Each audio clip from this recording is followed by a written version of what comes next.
Start करिए।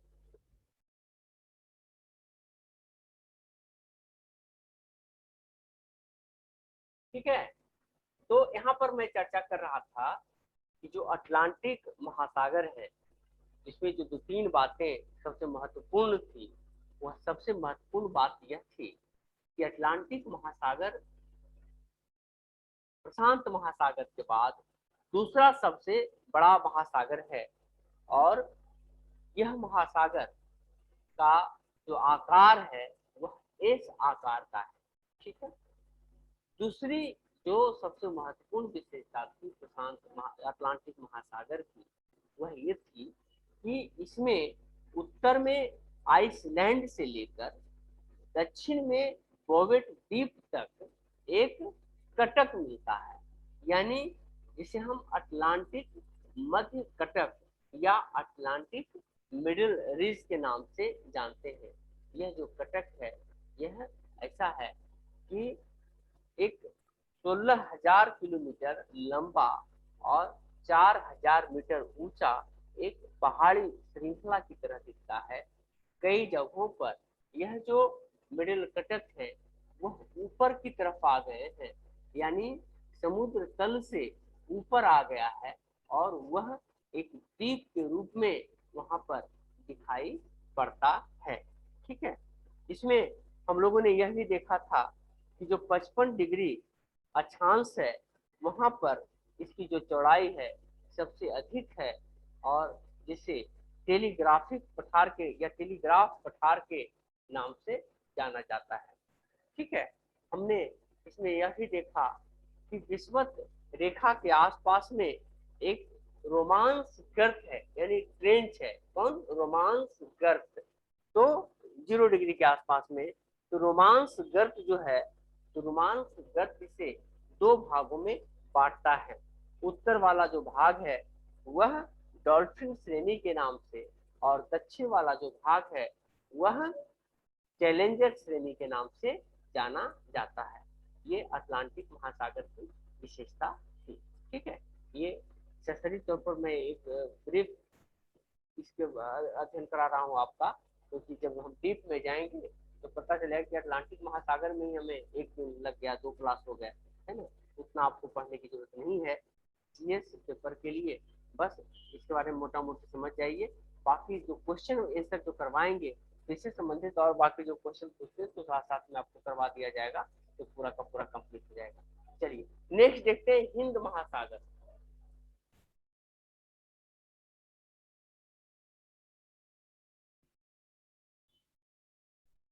हिंद महासागर, है ना। हिंद महासागर में क्या था कि जो हिंद महासागर है, हिंद महासागर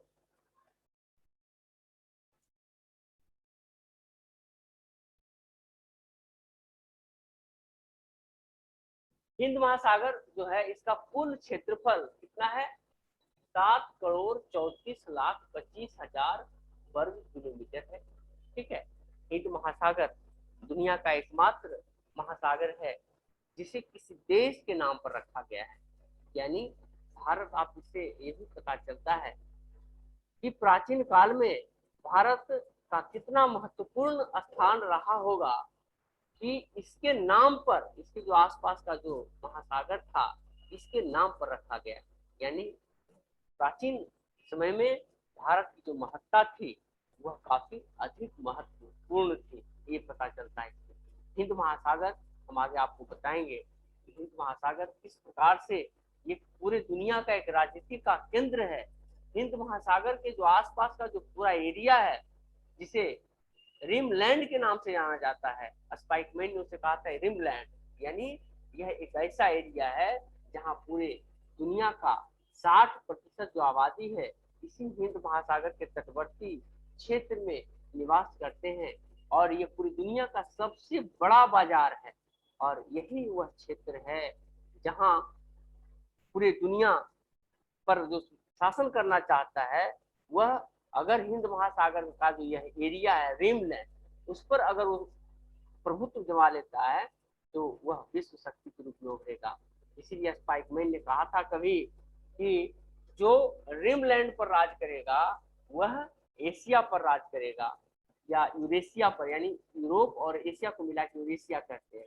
तो जो रिमलैंड पर राज करेगा वह यूरेशिया पर राज करेगा, और जो यूरेशिया पर राज करेगा वह पूरी दुनिया पर राज करेगा। जिसका आप इससे समझ सकते हैं यह जो हिंद महासागर का जो क्षेत्र है वह आर्थिक, सांस्कृतिक और सामरिक दृष्टिकोण से कितना महत्वपूर्ण है ना। यही वजह है जिस पर पूरे दुनिया भर की जो शक्तियां हैं इस पर अपना प्रभुत्व बनाने के प्रयास में लगी हुई है। सभी का यह प्रयास होता है कि हिंद महासागर का जो क्षेत्र है अपने कब्जे में ले। और जब मैं आपको कभी मौका मिलेगा मैं तो क्लास करूंगा आपको हिंद महासागर की राजनीति पर और इसकी जो सामरिक स्थिति है उसके उस पर, तब इसके पूरे मैप से आपको बताएंगे कि कैसे पूरे दुनिया भर की जो शक्तियां हैं इस पर अपना प्रभुत्व जमाए रखने के लिए अमेरिका कैसे डियागो गार्सिया पर अपना प्रभुत्व वर्चस्व बनाने के लिए अपना ये करके रखा है। चाइना कैसे बर्मा का जो कोको द्वीप है वहां से नजर रख रहा है, पाकिस्तान से समझौता करके कराची के माध्यम से पूरे जो इस तरफ वाला एरिया है उस पर नजर रख रहा है, अरब सागर वाला एरिया पर, और श्रीलंका के माध्यम से श्रीलंका से दोस्ती करके वो कैसे पूरा दक्षिण वाला हिस्सा पर नजर रख रहा है।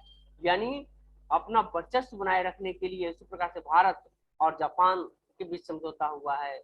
अमेरिका यहाँ पर आकर के सैन्य शक्तियां ये यानी कि जो नेविगेशन सिस्टम का जो होता है क्या आवाज कर, तो नौ सैनिक अभ्यास किस प्रकार से कर रहा हो उसका मकसद क्या है, इन सारी चीजों पर हम लोग चर्चा करेंगे। AIR का आपका पोर्शन है इंडियन रिलेशनशिप का, उस पर हम लोग चर्चा करेंगे।